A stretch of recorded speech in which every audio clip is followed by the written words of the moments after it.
Hi friends, voin chu ka on nuam vak lova ni som baru khanin ka chua ka lum lut tuka chuanin ka ron kir nu khanin na bel kha kan thoka chuan ka than na sang reng lut tuka keima thiam lawania than bor bor chung khanin ka kor thak tur khan ka lu ta bedroom a khan AC khalawin on sia ni khanin kain tha ka AC room a khan ka om suya zana chang khan ka khwa kha ser serang in om ta tam vak chuang lawa ma se he om nuam lo di to kin chu bang chuan in video te po engma ka ron shoot lawa ma se video edit tur ka nei sa April thato vela kan shooting to kha enge mo wang khan ka lo edit lo le thina kha voina ka ron edit do na hun kami video a special na chu heta kan omna building a hianin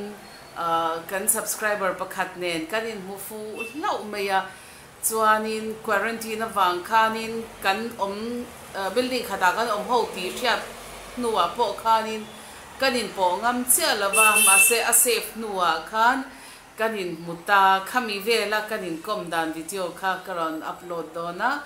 anni po twang takin aizola an khenga chuanin an quarantine boka an quarantine nuwa in an thengle dai to YouTube zara thian thatak takte kanei pha alo mom lutuka chuan ka video chu in lo enanga hemi in bu a in kompo ni ma ila him devin social distancing protocols ina amamo ang zong kan maintain nu a in kom kan ni a chu bang chuanin eng ma lawa lawa anni po ka sai to ang khanan inan thleng to a ke ni po heta kan oma ti hian a video chu lo en ula in lo ve tho ka ring khatyang khat in bu ve theila nang ni te den ho pon ka tia chan ka video lo en ro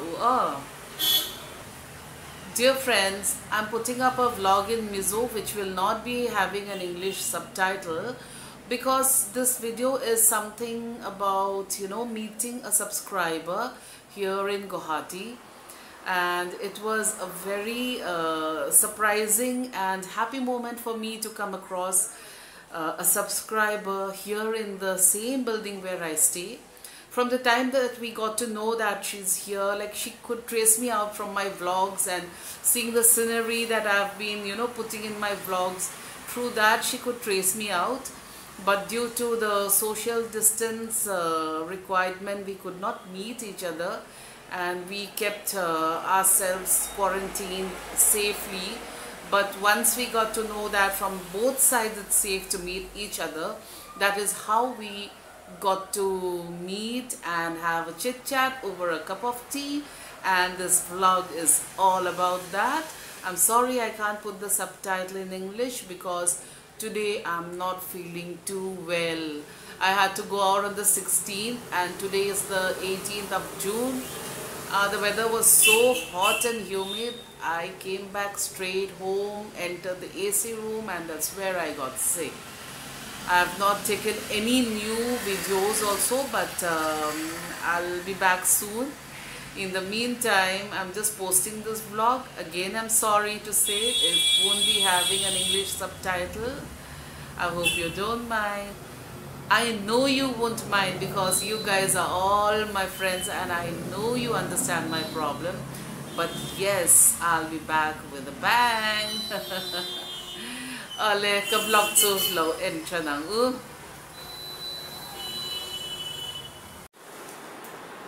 le ni china ka soi ang khan tu ma te ka ho chu karon introduce don cheu ni ilo ka wangu ka ro le tan tan hi hey hi ektin ge an sia tang che ai zo la ma omi thak thing tlang amin ya chuanin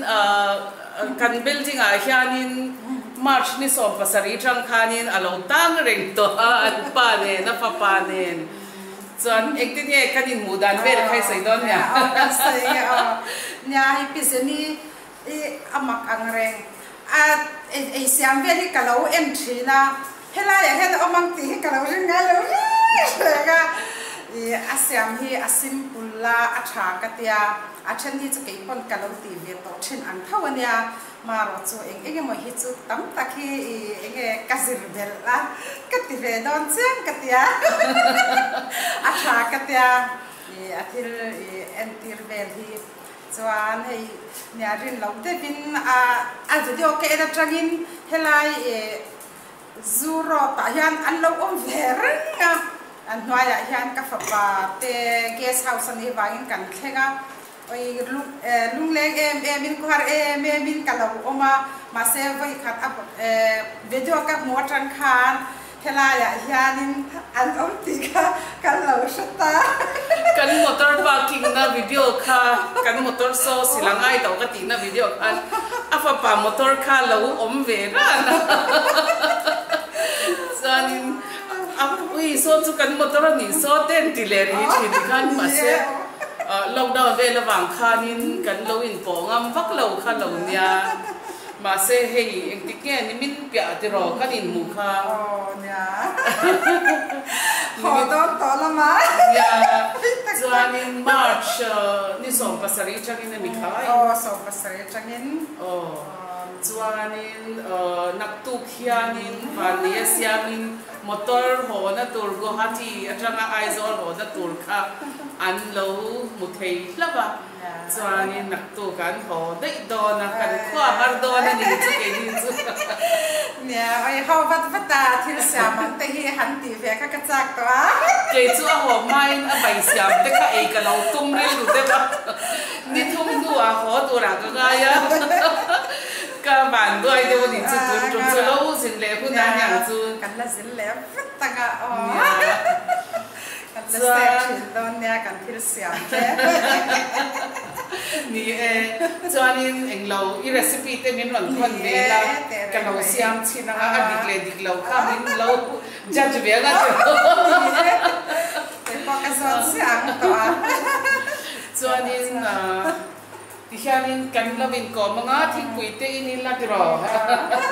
thing pui me he kan siamang enge mo te thing pui me te kan lo siamanga enge ka siamang ti kha ngai to thum lami ei thiem thầy phát mày ông sam tur kha karel na tak kwala ni chuanin nak tuk chu an ho chuan in tin nge nak tuk ve la mi thenang nhà căn tuan chuan cả chuan khen về ông tắc ơi căn ông đầu lên tòa chuanin an ho huna pe chuan ai zo la te khanin quarantine khan o mangai don ni oma ni som pali chu pe tan rei to na ka la mo ina ai tu tui đều cả xe mà căn em nó sắp tỏ box xe căn thì về chở lắng chuanin tu na income pa in thing I me tu te sia mila te ro alle chuan pancake shortcut sia mila te ro lo ka ro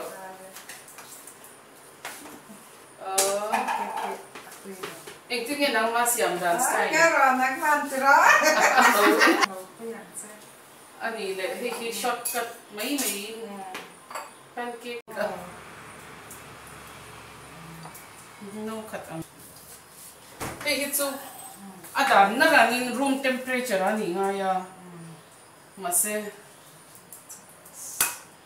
room temperature siam kan tum lok em lo wang khanin kan han pe ve to ni atui pat ni chuan lo chok ro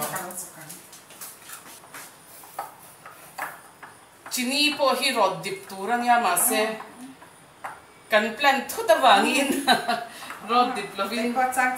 thì khác các tiểu tóc chang nhiều mắt một vòng te po sa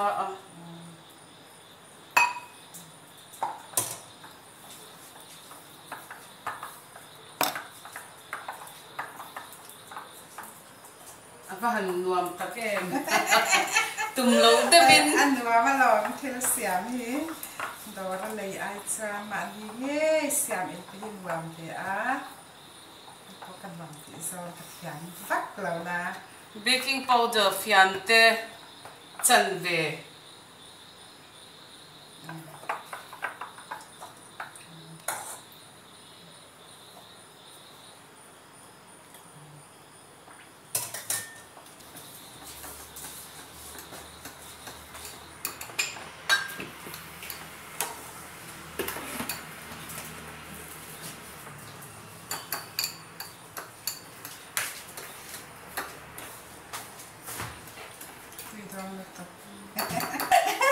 ibu là cái giấy đâu ấy không có thể được chưa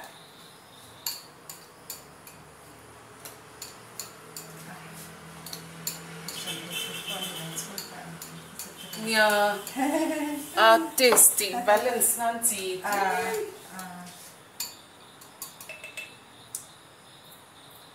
one pinch kan ti hi mo ni zo chung ne ti ne ka tiang so khát tin hai ka tiang le ta so I ka tum thi no mo si khat te si hai shem tiang le ta so khat sha ta to ni chu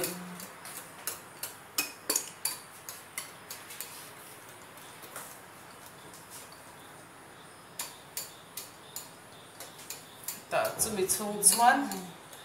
hei hi zana kan me tur arsa ka kalen ti rang cheu hemi siam dan hi chuna khanin masala te nen khanin kan eng dawa tel hel nen kan metamo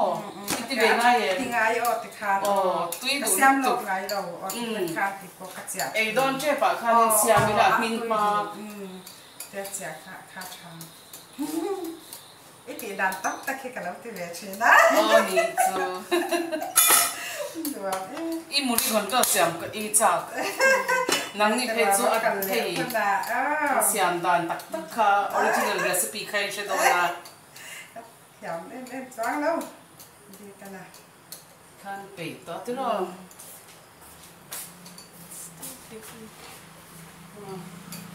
just pause it. Pan kan ti sa tel ngay man hi rice bran oil kap mga mo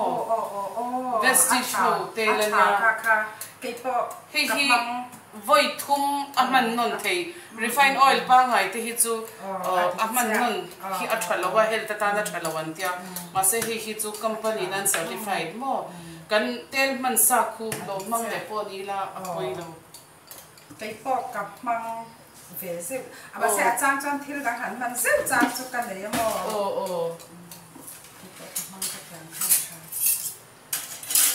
Miếng bạc cái này lọc đi.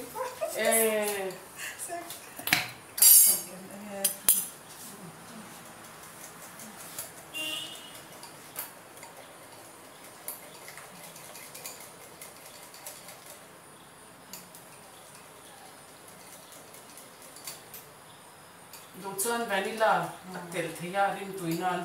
ka vanilla kha kan lo mang zoni mani kan siam khat zo ta rin ka sia zo te ro Vâng đang là lấy thôi ông bóc xí sab khat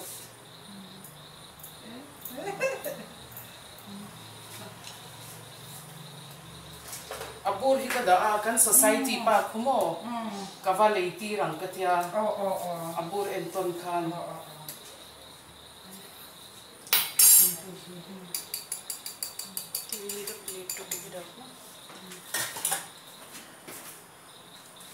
hi asato me hi kan ti dia no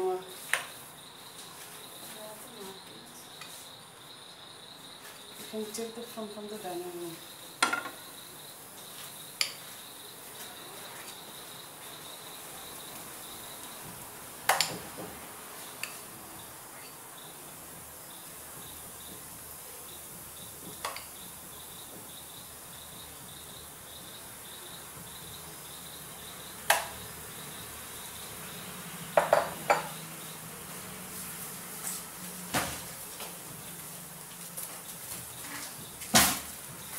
chang chan baking clean baking khai ten Hotel oi ngor wa ha thiam zo kan ha di ko an se khena kan ka lo te da amei hi ka tilia that side.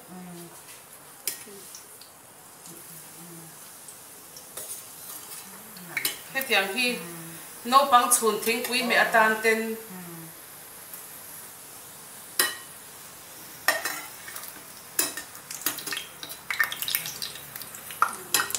mà mình là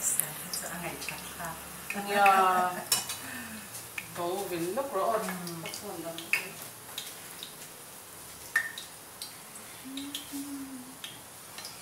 lockdown lạiกันเกี่ยนี่แค่นอนกันเจนั่นนี่เฮ้ยคิมโมอาฟูวักเราต้องชันจูอาฟูเราที่ไม่ละโมอาตุยค่ะอาวัดกันมังตาโมเสียมดอนที่เขาจะเชลโลกิลังจวนอาตุยค่ะหลักถวดซาดาข้างไงอะจวนกันบ้องนุเตะจวนสัตว์ค่ะอาโลและลุมบอกเสียจวนจวนนินกันช็อตกัดตักเนาะกันนินหมูพูรุตุกออกมาน่าเชลโลดูตู้กันเสียมันนี่กันติรอเลยกันติเชื่ออ้อมกับการพักผ่อนนะ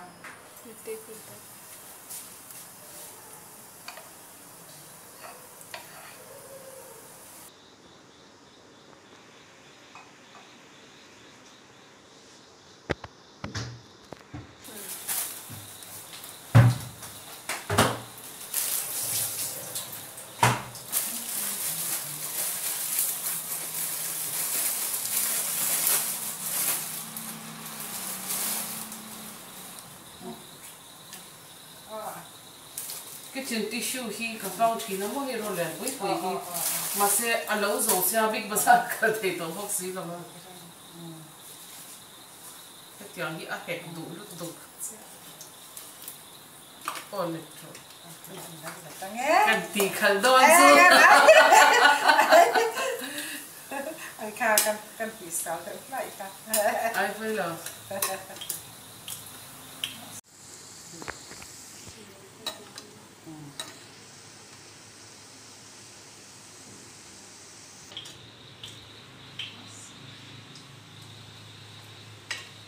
mani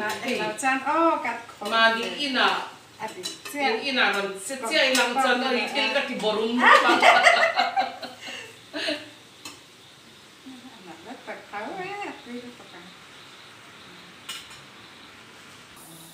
hei ti cha vak po ngai lo ba hei in ho thiang in tiang eng lo he tiang hi sap trong in rani an tia hi enge mi zo trong in he hi ti ka so yang enge ni kha mo ro wa trong cái cái thiam lo cái zo mi zo pan trong kam cha tu harania o rong bo camera phe ma phe chan trong mấy mấy te hi harania he mi rani consistency hi mi zo trong in engki ya kan so yang comment section ar so yo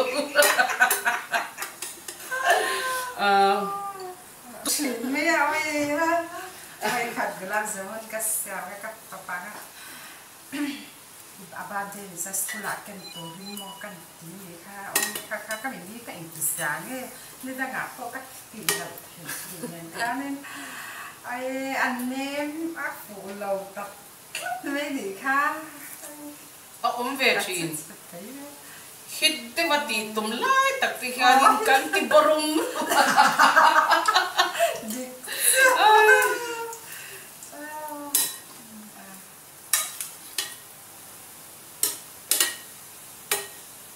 cái hay mi bên lấy hi mua big bazaar mi nha Bergner ho brand khan lấy ka du amo acha mà se Bergner khan lấy si lo ba Delhi cha kan ron ho khanin kan nu la hian kan non stick hi min lo khoi chiat sak pe ka mo chan he hi kan le ya Bergner kha chu atluk lo ma se Bergner le Wellberg ho in collaborate ania mo hi chu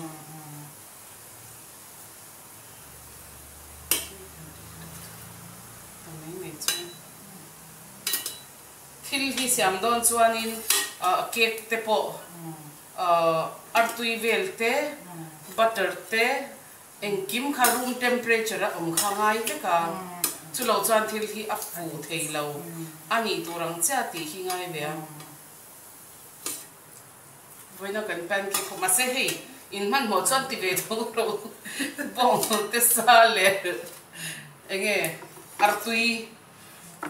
votok ke ma ni ang te khan pol ve mai ro e thei phata nu te ro Sa do nem ke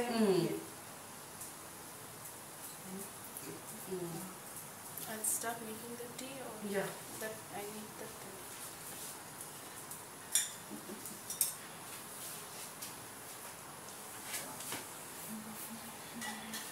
Last lo ti vera ni na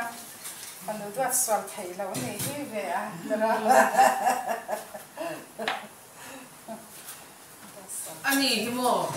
ki iPhone rom bol thiam zok ka tia ar sa siam gat phe hi charin mo kanu hian fiam thu hian ati thina dul mul khat phwari ga te wo chu chang chan kom thin an phwa ro ma sin dul mul khat phwar an sai thiam zok dul kha fan ti na kha nya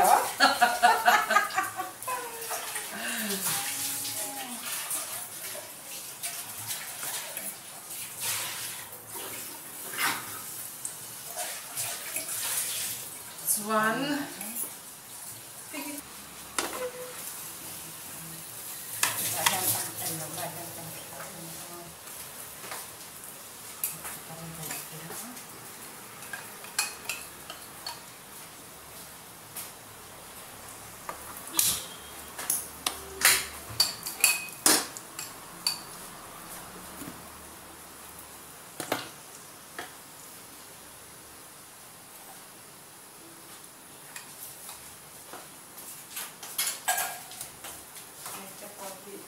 sang lo ma se ma hi sang te chu an long de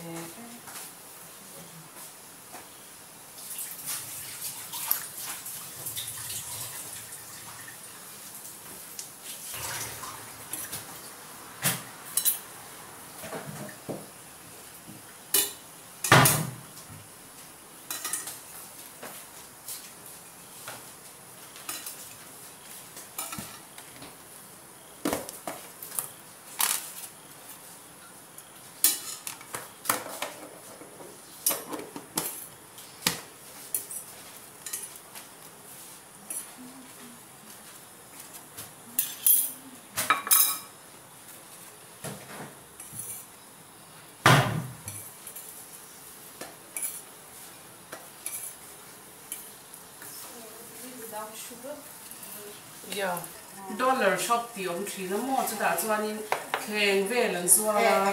hetiang te hi ai zo la tanga ka le ani mo ri ha an nei tha sin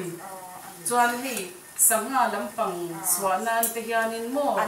sanga shep kheng te ka le ya an do tang chuan ka kal ve se ma se arit sia flight a lo bo yan ka choi le to ka mo ma se an to vok lo give that to you this is for lan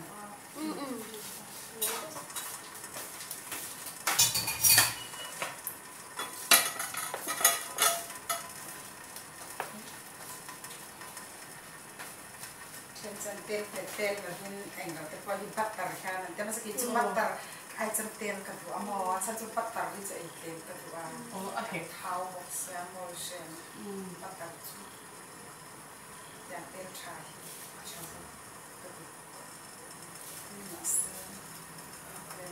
chuan kan pancake siam chu Ni khan lang ula. lo keng ro i siam nge kan sia ka sia ka chun a tui nga dang lo siam ve chin ro o a all box si siam chan kha minute nga snack sani kha chan tu na thing pui kan inanga kanin kom le anga nakina ka lo ke le ang okay chalo hey ina ka lenga hey tur din siam saka kan la nghe đi về rồi ai đón xiang tùy đèn lúc đầu ai nắng đi về luôn lên thì thằng tôi tụi thảo cái này xem về nghe rồi tôi tụi chuan kha ma omi nena kanin chardana nia YouTube chunga lom thu karon soya het yang thian thatak kanei pha a voina kan video kha enge in ngai ve dan comment section a te min lo shil ula chuan a thlir tu zang chunga lom thu kan ron soye heta kan snacks yam hi lo siam ve chin ro atuin ya oh bye bye take care